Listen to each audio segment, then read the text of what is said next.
Jaya Radha Madhava Kunja Bihari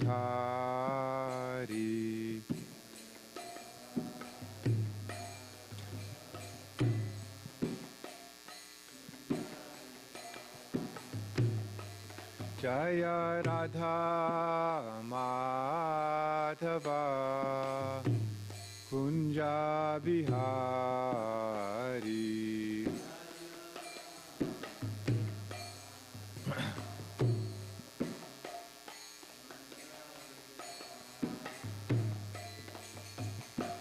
Gopi Janavalabha Girivaradhari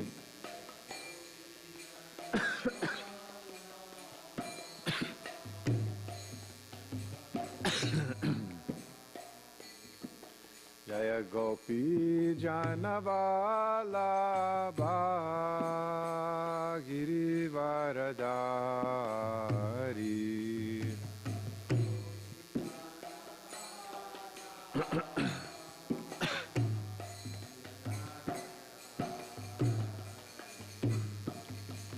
Jashodhanandana Vrajajanaranjana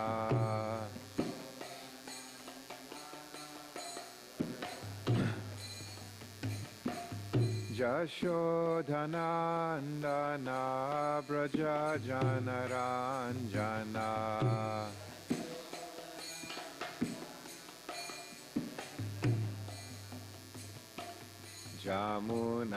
Jamunatira Vanachari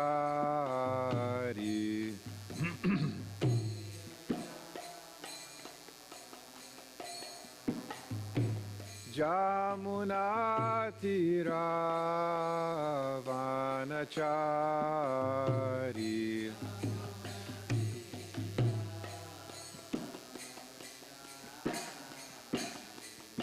Jaya Radha Madhava Kunja Bihari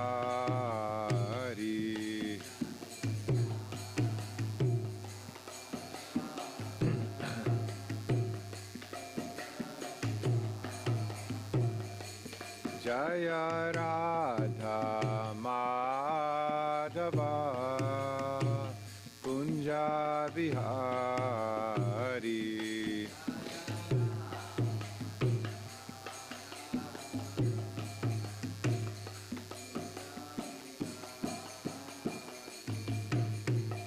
Gopi Janavalabha Girivaradhari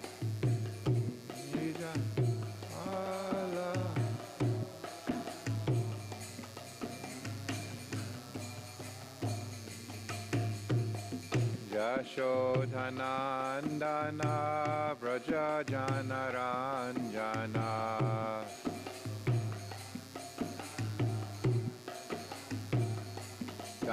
Jamunatira Vanachari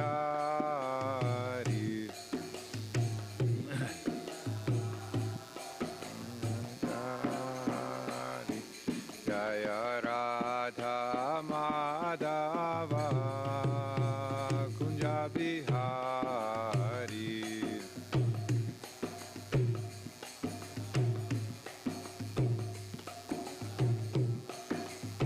Jaya Radha Madhava Kunja Bihari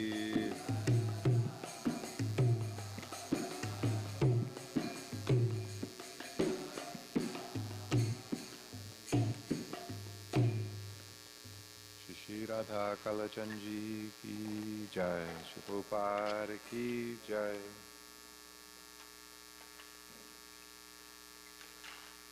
Om Namo Bhagavate Vasudevaya.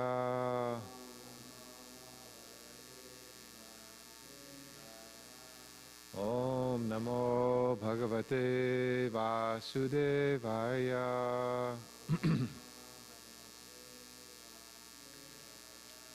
Om Om Namo Bhagavate Vasudevaya.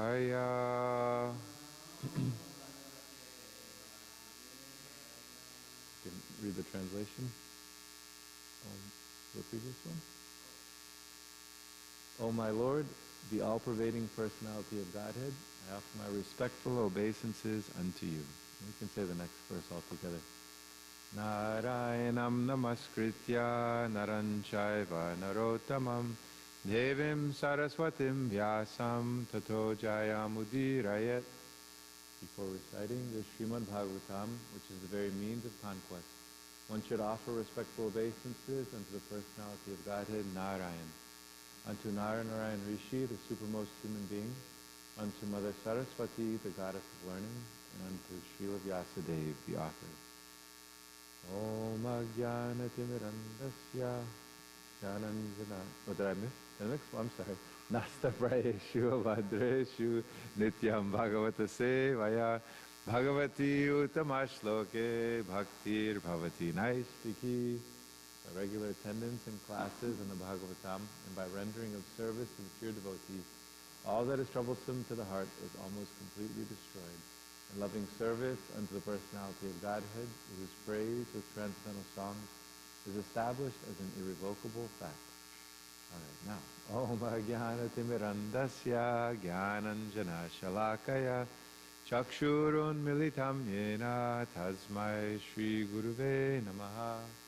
I was born in the darkest of ignorance, and my spiritual master opened my eyes with the torchlight of knowledge. I offer my respectful obeisances unto him.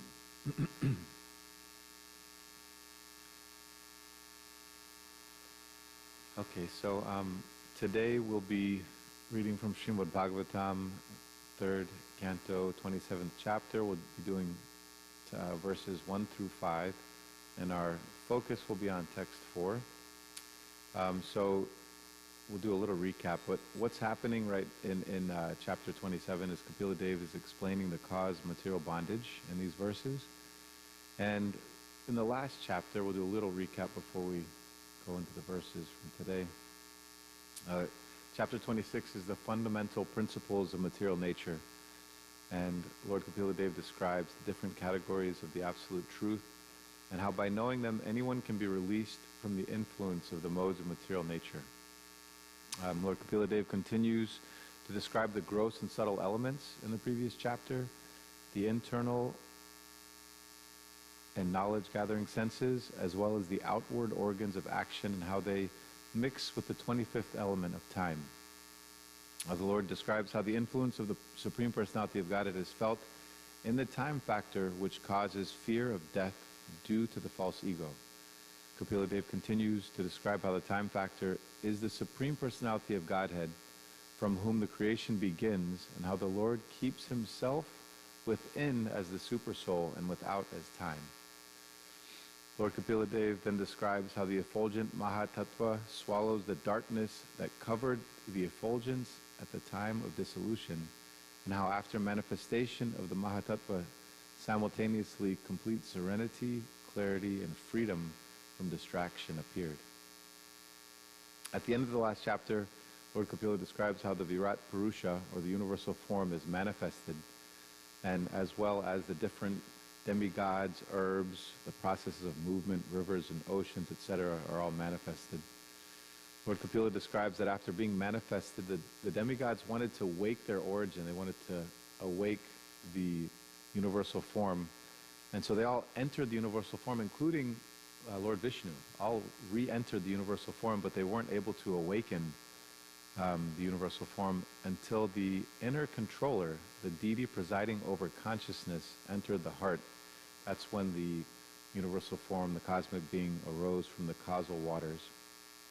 And the second to last verse describes how the sleeping person, living entity, can only be awakened when the super soul helps them to reawaken themselves.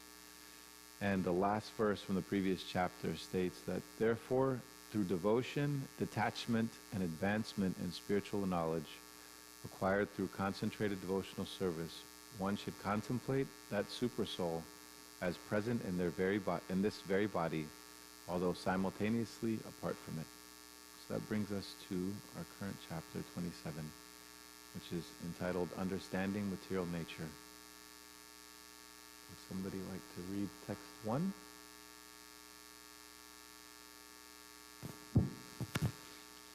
The personality of Godhead, Kapila continued. When the living entity is thus unaffected by the modes of material nature, because he is unchanging and does not claim proprietorship, he remains apart from the reactions of the modes, although abiding in a material body, just as the sun remains aloof from its reflection on water. Thank you. And in the purport, Srila Prabhupada expands upon this analogy of the sun being reflected on water. And he says, in the previous chapter, Lord Kapila Dev has concluded that simply by beginning the discharge of devotional service, one can attain detachment and transcendental knowledge for understanding the science of God. Here, the same principle is confirmed. A person who is detached from the modes of material nature remains just like the sun reflected on water. When the sun is reflected on water, the movement of the water or the coolness or unsteadiness of the water cannot affect the sun. Similarly, Vasudeve Bhagavati Bhakti Yoga Prayojita. This is from Bhagavad Gita 1.2.7.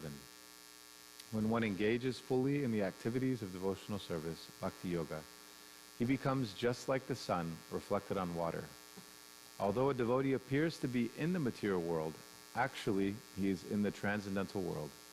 As the reflection of the sun appears to be on the water, but is many millions of miles away from the water. So one engaged in the Bhakti Yoga process is nirguna, or unaffected by the qualities of material nature. And later on in the purport, Srila Prabhupada describes the original position of the soul. The original position is one of rendering service to the Lord, bhakti yogena bhaktya. When one becomes detached from material attraction and engages fully in devotional service, that is changelessness. Akartritvat means not doing anything for sense gratification. When one does something at his own risk, there is a sense of proprietorship, and therefore a reaction. But when one does anything for Krishna, there is no proprietorship over the activities. By changelessness and by not claiming the proprietorship of activities, one can immediately situate himself in the transcendental position in which one is not touched by the modes of material nature, just as the reflection of the sun is unaffected by the water. This reminded me in some ways of the point Srila Prabhupada made in the lecture that we listened to on his disappearance day. Towards the end of that lecture, Srila Prabhupada touched on the point of how the conditioned souls, we think that if we give up our sense gratification, quote unquote sense gratification that we feel like is so great in the material world, that we think that we're not going to have any enjoyment after that, or that we're going to be miserable by giving that up. And Srila Prabhupada made the point that by giving that up, actually we are going to get something so much better than we have. And I just thought about how it related to this point of, when we claim proprietorship over our activities, actually that ends up resulting in so much entanglement and suffering. But if we give up that sense of ownership and that I'm trying to enjoy my senses and working for myself, that then not only do we attain something that's much better, but then we free ourselves from entanglement and the suffering that comes from trying to lord it over material nature. Would somebody like to read text 2, please? When the soul is under the spell of material nature and false ego, identifying his body as the self, he becomes absorbed in material activities. And by the influence of false ego, he thinks that he is the proprietor of everything. Thank you. So in the purport, Srila Prabhupada continues, actually the conditioned soul is forced to act under the pressure of the modes of material nature. The living entity has no independence. When he is under the direction of the Supreme Personality of Godhead, he is free. But when under the impression that he is that he is satisfying his senses, he engages in sense gratificatory activities, he is actually under the spell of material nature. In Bhagavad Gita, it is said, Prakrite kriyamanani. One acts according to the particular modes of nature he has acquired. Guna refers to the qualities of nature. He is under the qualities of nature, but he falsely thinks that he is the proprietor. This false sense of proprietorship can be avoided simply by engaging oneself in devotional service under the direction of the Supreme Lord, or his bona fide representative. And in the purport, Srila Prabhupada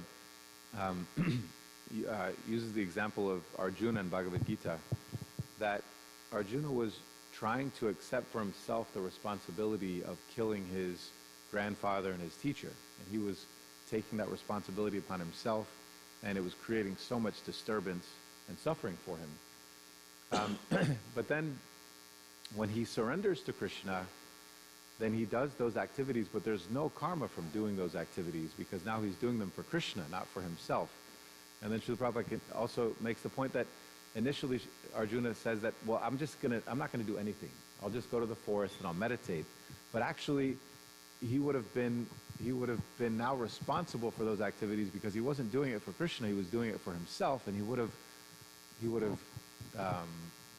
become entangled by not doing anything for himself, whereas when he killed his grandfather and his teacher for Krishna, he was completely freed from any kind of karma that resulted from that. Yes, and let's go ahead and continue with text 3.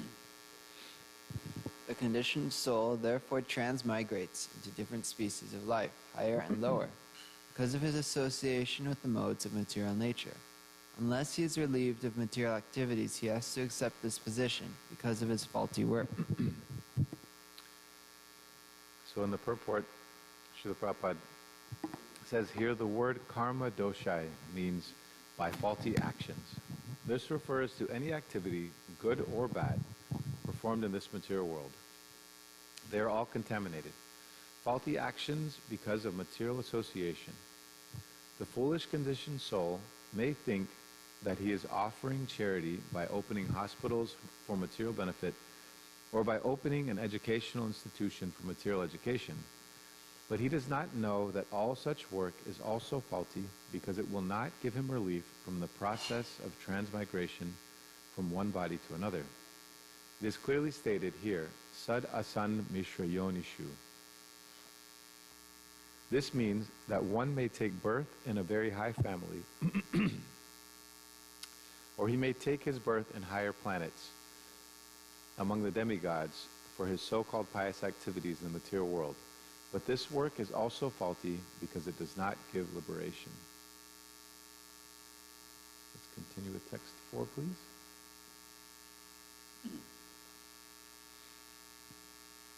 Actually, a living entity is transcendental to the material existence, but because of his mentality of lording it over material nature, his material existential condition does not cease, and just as in a dream, he's affected by all sorts of disadvantages. So we'll come back to this verse and do the Sanskrit and read through the purport. So let's continue with text 5, and then we'll go back to 4. It is the duty of every conditioned soul to engage his polluted consciousness, which is now attached to material enjoyment, in very serious devotional service with detachment. And thus, his mind and consciousness will be under full control. Thank you. And in the purport to text 5, Srila Prabhupada says, the process of liberation is very nicely explained in this verse. The cause of one's becoming conditioned by material nature is his thinking himself the enjoyer, the proprietor, or the friend of all living entities. This false thinking is a result of contemplation on sense enjoyment. When one thinks that he is the best friend to his countrymen, to society, or to humanity, and he engages in various nationalistic, philanthropic, and altruistic activities, All that is just so much concentration on sense gratification. The so-called national leader or humanist does not serve everyone. He serves his senses only. That is a fact. But the conditioned soul cannot understand this because he is bewildered by the spell of material nature. It is therefore recommended in this verse that one engage very seriously in the devotional service of the Lord. This means that one should not think that he is the proprietor, benefactor, friend, or enjoyer. He should always be cognizant that the real enjoyer is Krishna, the Supreme Personality of Godhead. That is the basic principle of Bhakti Yoga. One must be firmly convinced that these three principles, one should always think that Krishna is the proprietor, Krishna is the enjoyer, and Krishna is the friend. Not only should he understand these principles himself, but he should try to convince others and propagate Krishna consciousness. As soon as one engages in such serious devotional service of the Lord, naturally the propensity to falsely claim lordship over material nature disappears. And later on in the purport, Srila Prabhupada continues, one particular point mentioned in this verse is very significant. It is said here, Prashaktam asatam pati. The mind is always attracted by asat, the temporary material existence. Because we have been associated with material nature since time immemorial, we have become accustomed to our attachment to this temporary material nature. The mind has to be fixed at the eternal lotus feet of the Supreme Lord. Savaya mana Krishna padaravindayo. One has to fix the mind at the lotus feet of Krishna, and everything will be very nice. Thus, the seriousness of Bhakti Yoga is stressed in this verse. It's just amazing how clear Srila Prabhupada makes everything. When he's talking about, earlier in the purport, about how we may think that we are the friend of somebody or that we are going to help them, but actually that our capacity is so limited. Like, how many people can we actually be a friend to? And even that capacity to really truly be a real friend is actually only really exists in Krishna. Krishna is our only real true friend. And and that by engaging seriously in devotional service, that naturally the propensity to falsely claim lordship over material nature disappears. So we can go to text 4 and do the Sanskrit together, and then we'll read through the translation and purport again. Arteya vidyamane pi samsritirna nivartate jayato vishayan asya swapne narta gamo yataha arte hi vidyamane pi samsritirna nivartate jayato vishayan asya swapne narta gamo yataha. Would anybody like to chant the Sanskrit? Arte vidyamane pi samsritirna nivartate jayato vishayan asya swapne narta gamo yataha.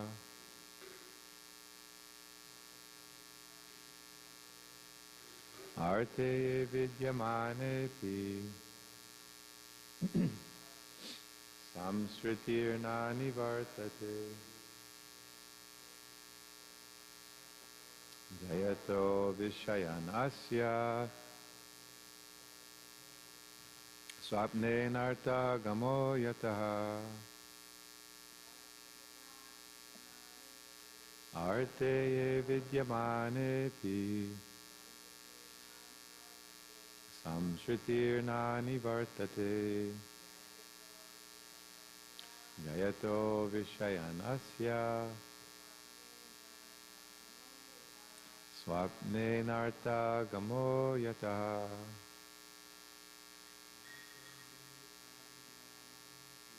Arteye Vidyamanepi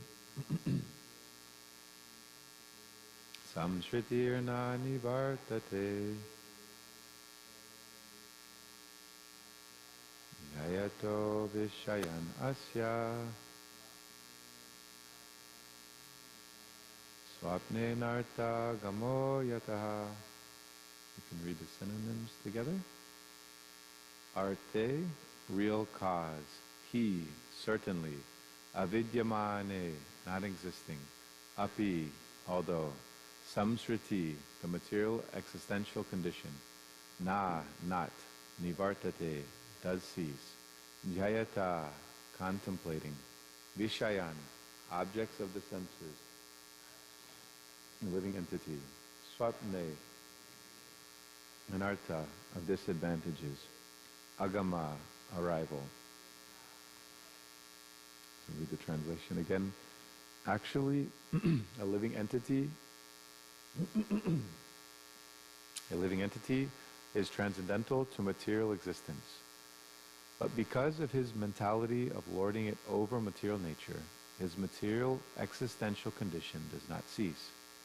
And just as in a dream, he is affected by all sorts of disadvantages. Anybody like to read the purport?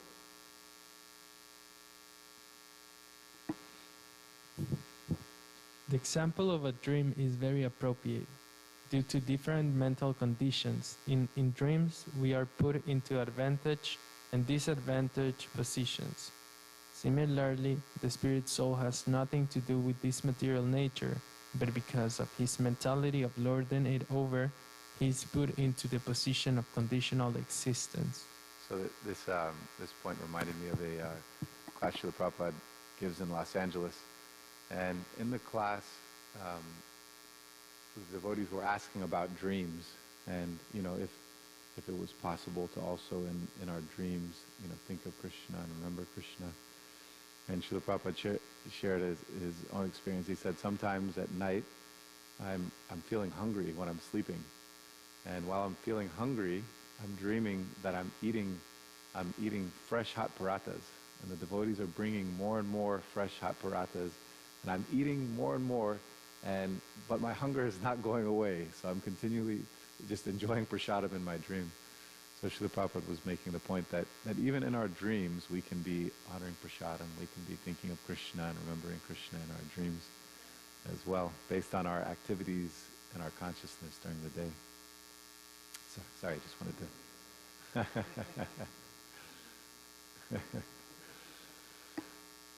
Would you like to continue reading the report? Conditional existence is described here as Dhyayato Visayanasya. Visaya means an object of enjoyment. As long as one continues to think that he can enjoy material advantages, he is conditioned life. He is in conditioned life. But as soon as he comes to his senses, he develops the knowledge that he is not the enjoyer, for the only enjoyer is the Supreme Personality of Godhead, as confirmed in Bhagavad Gita 5:29. He is the beneficiary for all the results of sacrifices and penances, and he is the proprietor of all the three worlds, Sarvaloka Maheshwaram. He is the actual friend of all living entities, but instead of living proprietorship, enjoyment, and actual position as the friend of all living entities to the Supreme Personality of Godhead, we claim that we are the proprietors, the enjoyers, and the friends. We perform philanthropic work, thinking that we are the friends of human society. Someone may proclaim himself to be a very good national worker, the best friend of the people and of the country, but actually he cannot be the greatest friend of everyone. The only friend is Krishna. One should try to raise the consciousness of the conditioned soul to the platform of understanding that Krishna is his actual friend. if one makes friendship with Krishna, one will never be cheated, and he will get all help needed. Thank you. Arousing this consciousness just of the wanna- conditioned soul. Sorry, Jose. I just want to make one point. Thank you. So Srila Prabhupada continues, and clearly showing how that as long as we think that we can enjoy material advantages, we are in conditioned life, and as soon as we come to our senses, we develop the knowledge that we are not the enjoyer, and that we are only. He develops the knowledge that he is not the enjoyer, for the only enjoyer is the Supreme Personality of Godhead, and that he is the beneficiary for all the results of sacrifices and penances.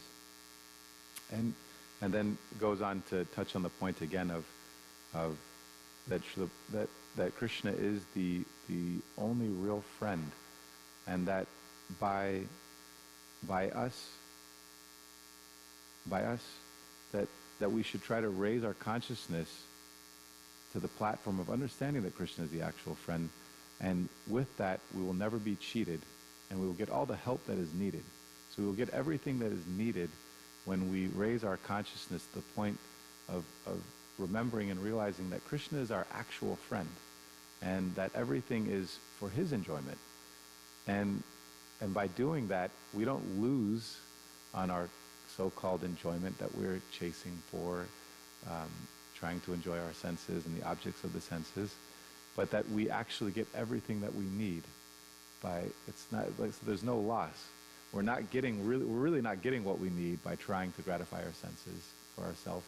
We end up, or at least I can speak for myself, I end up suffering the result of that, and the more I identify with that, the more I end up suffering, and the more difficult that becomes.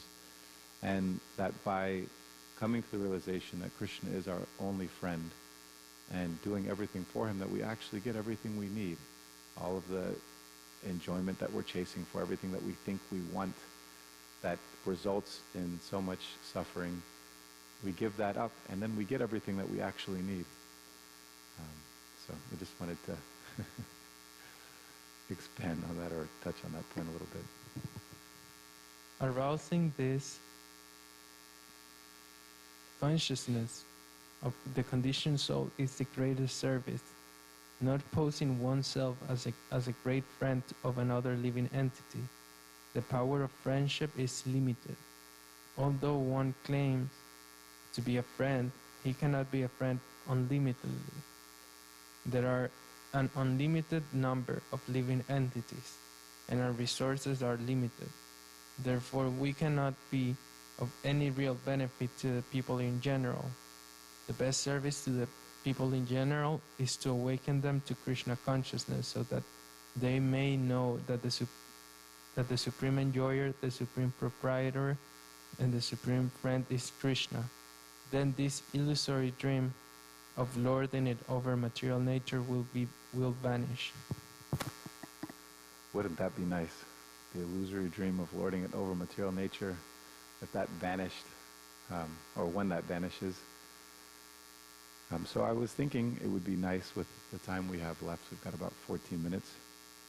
All of you are very wonderful advanced devotees, and if we could just maybe go around and share, what really stood out for each of us within what we read today, personally, and if there's any questions or comments, we can discuss more after that. So I'll go to our dear Gokulananda Prabhu first, ask him to share. Kripamoy Prabhu first, and then Gokulananda Prabhu. Oh, is you? He's writing. Yeah, his voice is out.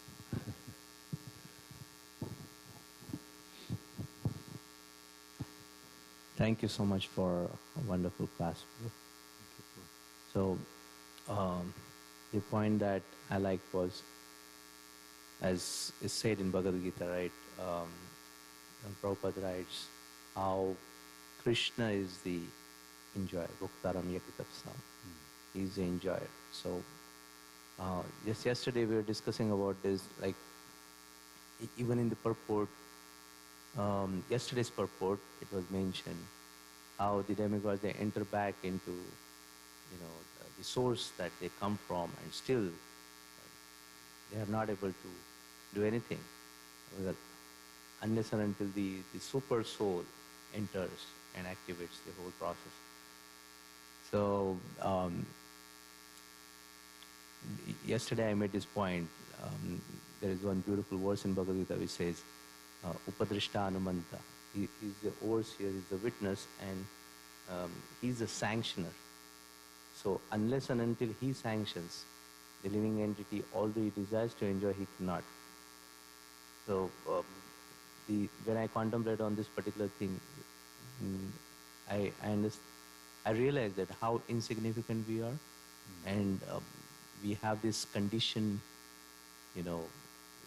nature, thinking that I'm the enjoyer, and always looking at the, so to say, these senses and the sense objects which are meant for my enjoyment. But if we just focus on this particular aspect, that everything emanates from the Supreme Lord, and how the Supreme Soul, the localized aspect, the Super Soul, he's the sanctioner and he's the enjoyer, then probably we can get over this conditioning or the mentality of being the enjoyer.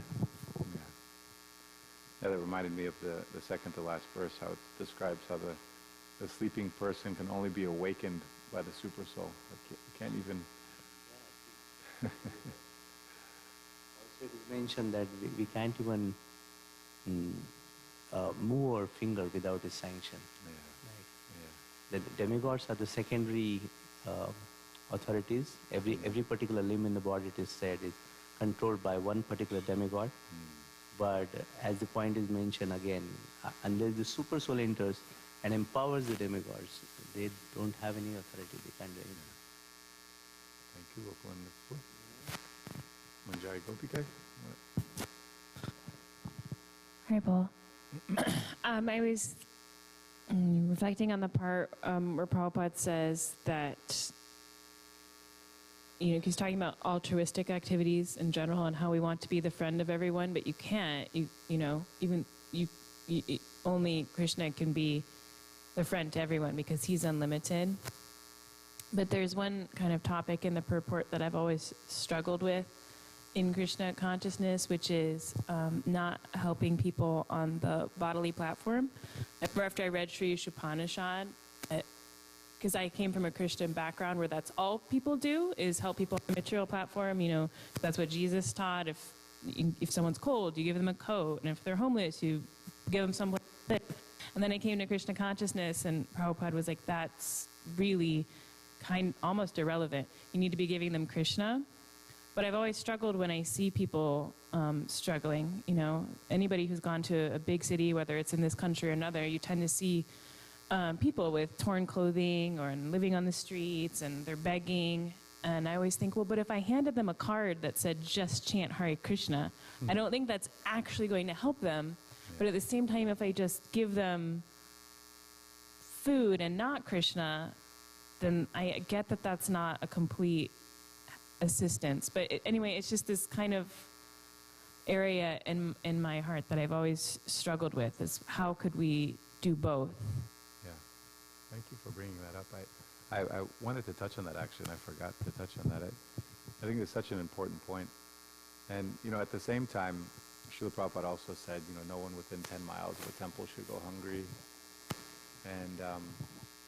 And there was I was watching these videos following Srila Prabhupada, and the devotees were talking about how Srila Prabhupada was in Chicago, and at the time the headline of the newspaper was something about like crime at an all-time high or something to do with that. I don't remember the details. But they were having a real problem with crime in Chicago. And Srila Prabhupada, they had this large empty school building. It was an old school building. And Srila Prabhupada spoke with, I think it was like the chief of police or something like that. And he asked him to donate this building to the devotees. And he said that we'll take your prisoners and we will do kirtan with them and give them prasadam. And by doing that, we'll help to solve your crime problem. And he even had, I think it was, I don't remember, maybe it was Jagadish Maharaj that was there at the time, I can't remember. But he had him go and talk to the mayor. Like Srila Prabhupada was very serious about it, and he had him go talk to the mayor and ask for this building, and they had some other plans, so it didn't happen. But Srila Prabhupada had this, yeah, it's, and at the same time, the Vaishnav is, what is it, Paraduka Duki, right? They feel compassion when they see the suffering of the living entities. And I think the point is, it's not that we don't want to help the living entities, but we want to help them in a way that is actually going to solve the real problem that they're experiencing. And sometimes I struggle with, especially growing up, I remember, wanting to, open an orphanage or, something to really help, because there's a lot of suffering going on in the world. And then it came to me at one point that unless there is something higher where they're understanding that we're not this body, that we are an eternal servant of Krishna, that solution will still be based on us being this body. And it will continue to perpetuate all of the problems and disturbances and issues that come up now today because we are associating with this body. And so we don't talk to people of other races, or we don't have compassion for other souls, and we continue having all of these wars because I'm American and somebody else is from another country, and we're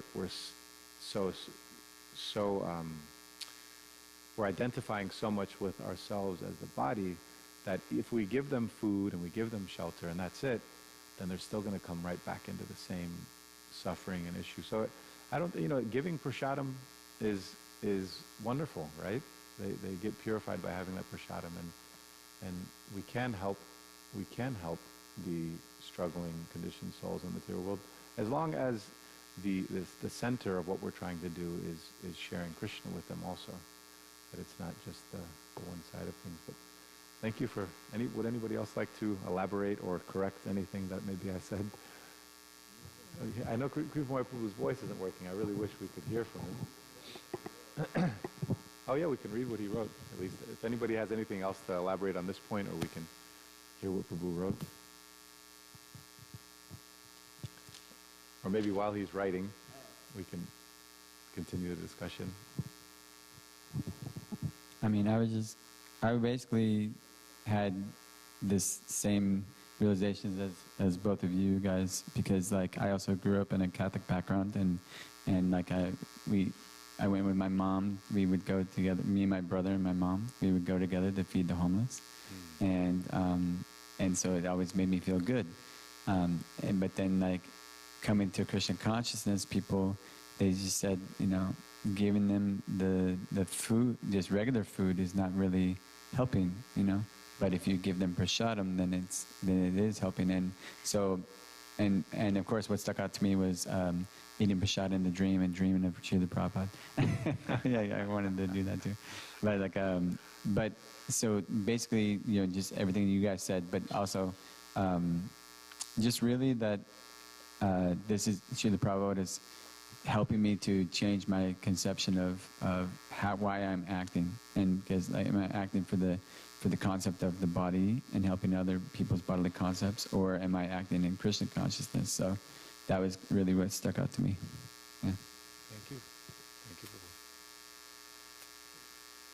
Was there just Jumna Prabhu's? I also had that same dilemma, and the way I see it now, it's that material existence is always like changing, and I imagine it sometimes like I was talking to him about this week, and like I have a headache, and I start taking pills for that headache, and then the headache is gone, but then I feel my kidneys are like, so I start taking medicine for the kidneys, and then my heart is going wrong.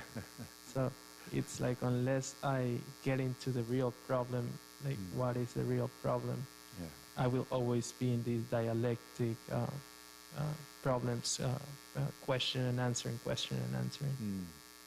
Yeah, and as much as we cannot be friends with everyone, we can be friendly. That's another point that I had in my mind. Yeah, that's so true. It doesn't mean that we should be unfriendly to others because Krishna is the only friend, right? But not that we think we're going to be there be their truest friend, or that we can be a friend to everybody. And I, along that same point of, I feel, you know, when we look at our country, America, right, a lot of the problems and issues come from identifying with, I'm a, you know, a white Republican, or I'm a, you know, another race in a Democratic Party, or, you know, the way that maybe that women have been treated, that have caused so many problems and issues in our country, right? But if we're actually really, you know, identifying with the soul, and we're actually giving respect to everybody based upon that, then it can solve the. I'm not actually a Democrat or a Republican, and I'm not actually a man in a white body, or you know, and then we would actually treat everybody as a soul, and not based upon the different bodily designations. Yeah. Thank you.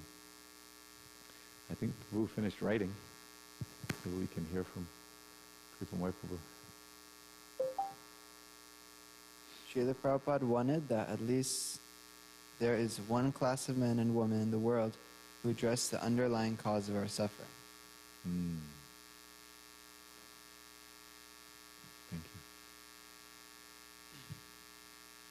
In the mood of Lord Nityananda, Srila Prabhupada brings his purport to full circle when he says, if we can awaken the consciousness that Krishna is the proprietor, friend, enjoyer, then the illusory dream of lording it over. Sorry, I think I skipped a line. Yeah. The consciousness that Krishna is the proprietor, friend, enjoyer, then the illusory dream of lording it over. Do you think helping people come to Krishna consciousness an integral part of Bhakti Yoga sadhana? Do I think helping people come to Krishna consciousness is an integral part to Bhakti Yoga or sadhana? Absolutely. Yeah. I think Srila Prabhupada even says that. Maybe not in this purport, but in one of the purports. Yeah, because if, like, how can we have Bhakti Yoga if we aren't Krishna conscious? What the whole purpose of Bhakti Yoga is service to the Lord, to Krishna. And if we don't have that consciousness, if we're not Krishna conscious, then we will try to serve all of the other things that we've been trying to serve instead of serving the Lord. That's my thought. I feel like you can answer the question much better than I can, and I wish we could hear from you. But anybody else have any other thoughts? Is bringing someone to Krishna consciousness integral to Bhakti Yoga, I believe was the question. Would anybody else like to elaborate?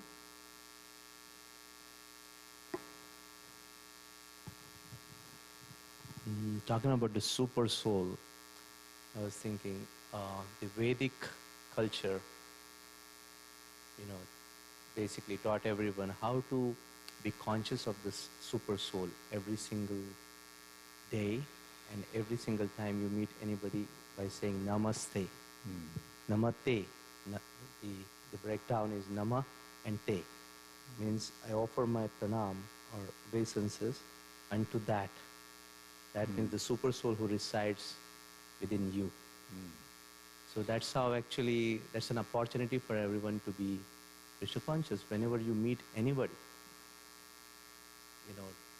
training our consciousness in seeing the super soul residing in every living being, not just the human beings, also the animals.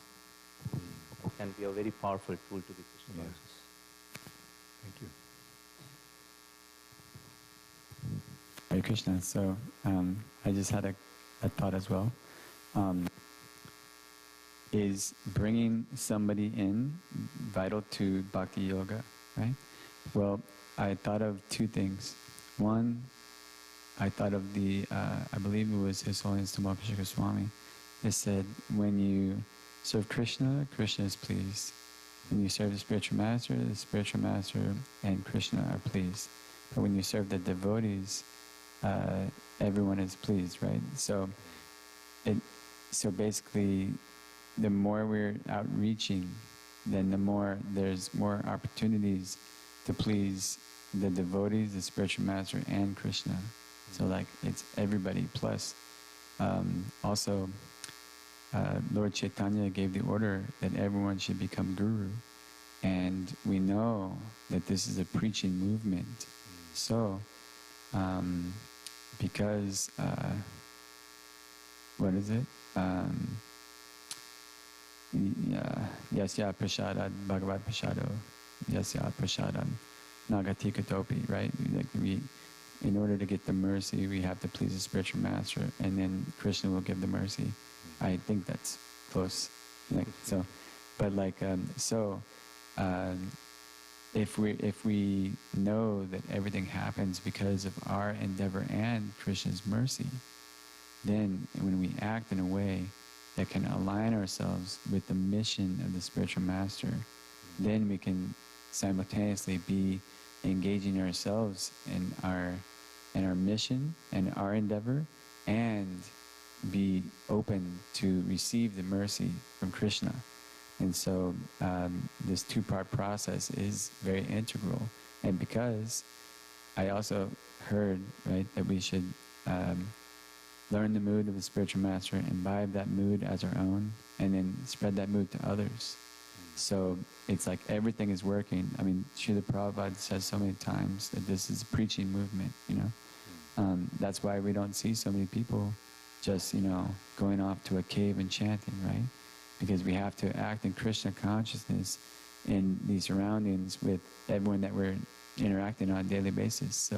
So yeah, if we can preach and spread it to others, then that's an integral part, I would say. Absolutely. Yeah. Thank you. Thank you. Anybody, any other comments or additions?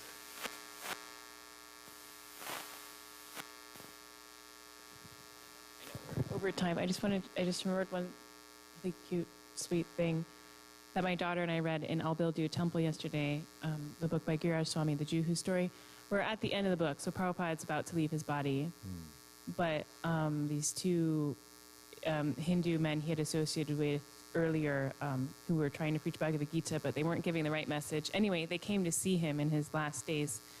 And because they were asking him, well, who's going to take over this movement when you go? Look at everything you've done. You've traveled around the world. You've made devotees out of thousands of people and out of Westerners. And so they're saying, who's going to do this? And he said, oh, yeah, anyone can do this. And they said, no, but who's going to take over for you? And he said, no, anyone can do. You can also do.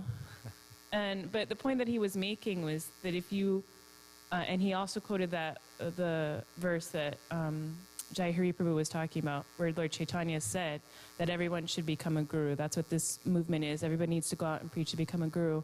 But the point of his kind of whimsical statement was that anybody who commits to doing what I did, which is to do Krishna's will, to just make devotees and share Krishna's message, can have these kind of results. But it's not going out to make those kind of results, if you know what I mean. It's to go in the mood of Lord Chaitanya and preach, and yes, you can make devotees all over the world. Yeah. Thank you very much.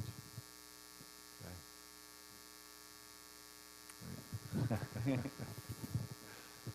So when you were saying about making devotees all over the world, of course that makes me think of Nectar of Instruction. And somebody was commenting, I heard someone commenting on Nectar of Instruction recently about the 11 verses and how a lot of people want to go straight to Radha Kund and chant, right? Like, but then it just really kind of hit me in the heart. It really resonated with me that we have a lot of work to do, because the commenter was saying that before you go to verse 11, you have to start with number 1. And I was like, wow, okay, that makes total sense,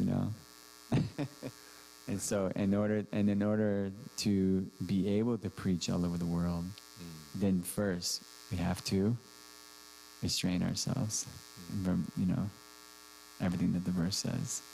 So. Thank you. Jai. Shri Prabhupada ki Jai. Srimad Bhagavatam ki Jai. Ananta Kori Vaishnava ki Jai.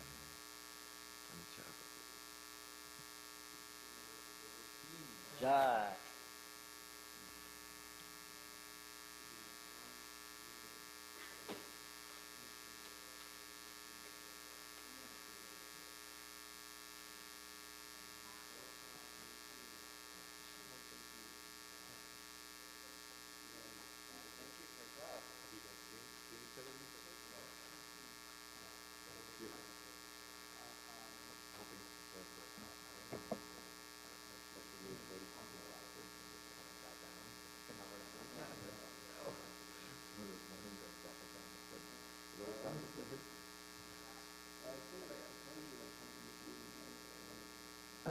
In the morning, but I didn't.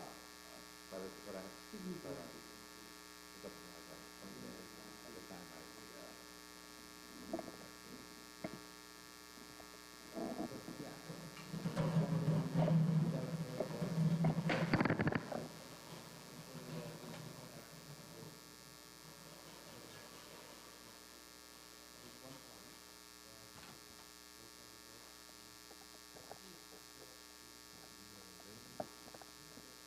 Is it all better? Band-Aids off or still on? Wow. Did it heal back pretty good or?